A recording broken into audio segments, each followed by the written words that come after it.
Good evening, everyone. This is Ricky Stevie. I'm going to cook calderetang kambing Bicol version. So this is the kambing goat meat. So I just prepared it already, pressurized, so it's already tender. So I will just cook now, starting by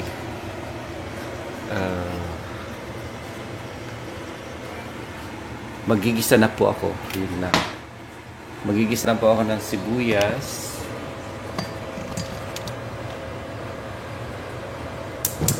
It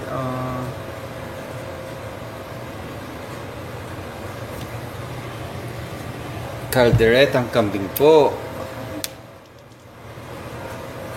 Bicol version, but I am here in USA.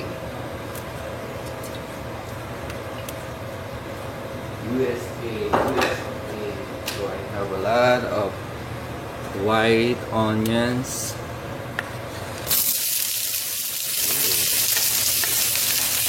This is 2 big onions.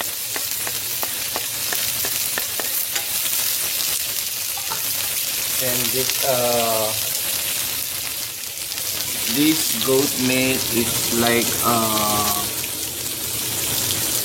3 pounds or 3 to 4 pounds. Yung goat meat po ay nilagyan ko na ng bawang at sibuyas. Then I put in a pressure cooker.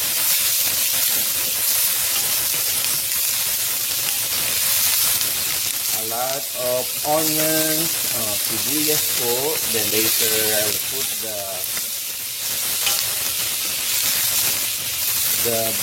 garlic, minced garlic. I soak it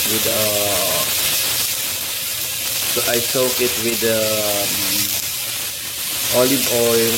Yeah.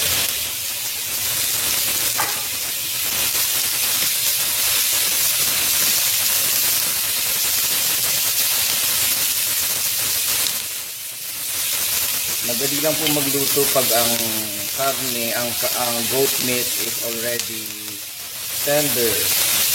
So I use a pressure cooker para po mabilis lang ang pagluluto.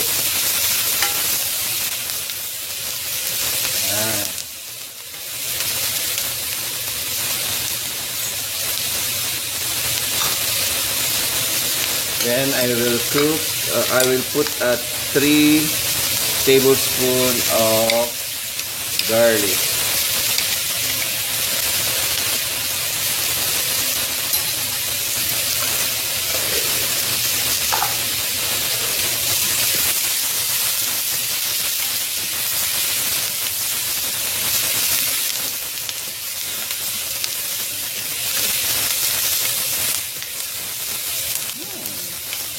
Ang bango.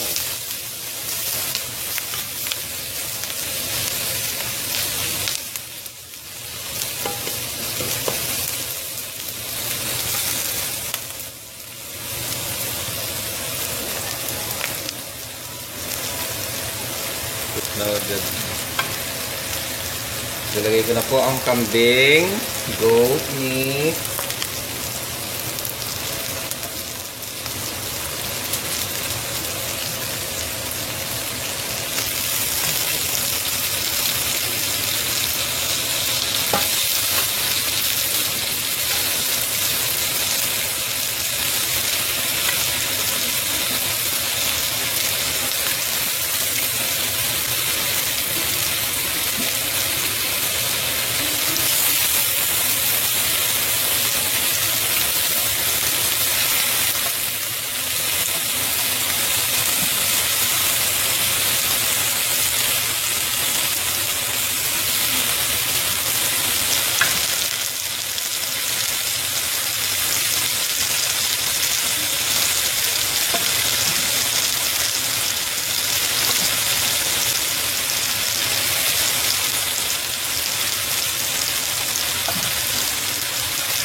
Yan, pag nasangkot siya ninyo na po sa bawang at sibuyas, lagyan nyo na po ng konting toyo.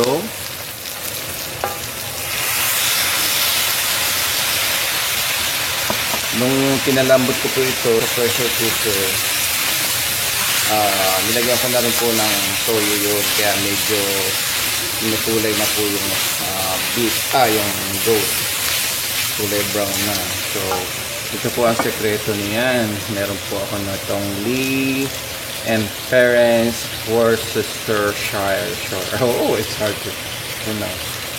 Worcestershire sauce. This is talaga pong pampasarap niya.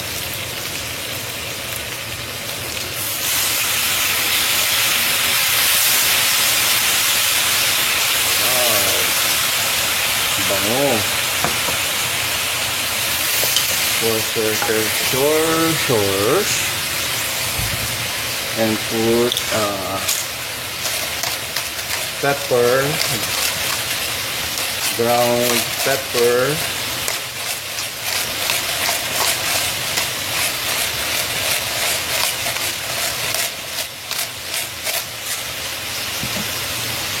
and put some sabaw doon sa pinaglagaan niyo. Ilagay niyo na po lahat kasi tamang-tama lang po yan habang niluluto.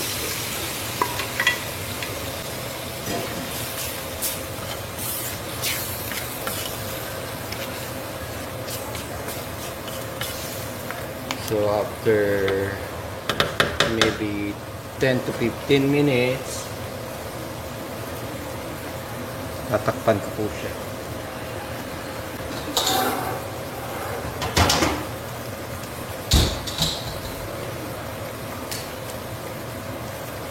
Takpan natin mga 10 to 15 minutes, babalikan ko po siya.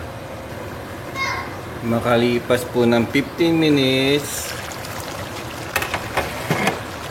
lagyan po natin siya ng sweet relish. It's like pickle relish.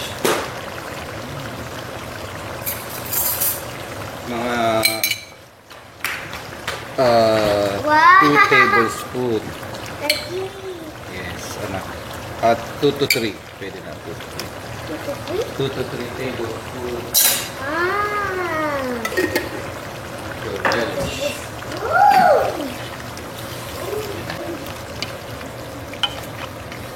Halo-halo lang po.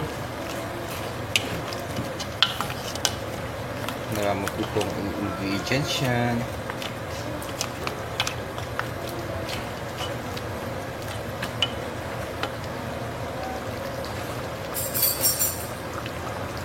Tikman ko lang po ang sabaw kung anong lasa na. Kung pwede kong dagdagan ng toyo.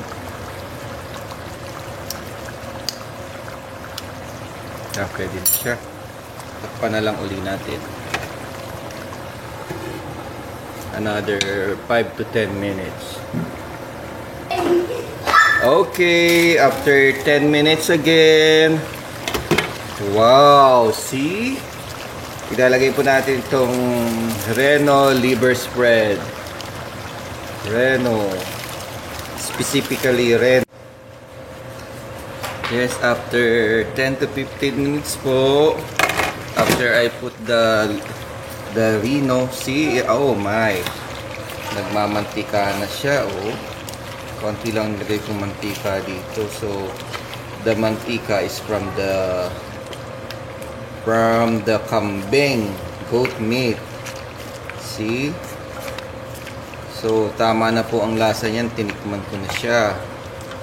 So, pero meron pa po akong lalagay na usually po talagang nilalagay niya ng cheese, but medyo hindi po ako sanay sa cheese. Medyo nagkakaroon ako ng something sa aking tiyan. So, hindi po ako naglalagay ng cheese. Pero ito po, masarap din lagyan ng cheese. You want with cheese, mahal? Not really. Not It's up to really. you, mahal. You're the chef. I'm the chef, so I decided not to put the You're not a chef. I'm decided not to put the the cheese. So this is almost maybe in 5 to 10 minutes. This is done already. So I will show you finished product soon. But this is almost finished because see, it's nagmamantika na po siya. Kikita niyo po. Yan, no? Kita niyo po ba? Yan ang caldereta ko, version ng caldereta ko. So, mga 5 to 10 minutes, this is almost done. Pag nagmamantika na pong ganyan, ibig sabihin ay talaga pong nasa maximum na yung luto na karne. Ayan. Ang kambing po, ang goat meat po ay hindi masyado, sabi, hindi masyadong this is the best meat in compare sa pork and beef. Goat meat is better than those I mentioned a while ago. Because it's linear. So because you know, this kambing just they just only eat grass. But sometimes sa commercial na yatang mga kambing binibigyan na rin nila ng ano para mabilis lumaki. Pero kung ang nabili po nyo ay kung ang sigurado po kayo na ang kambing ay galing sa mga probinsya, sigurado po ang kinakain lang yan ay mga. So ito po ang version ko ng kalderetang kambing. So this is done already, cooked, and you see the color is really nice color.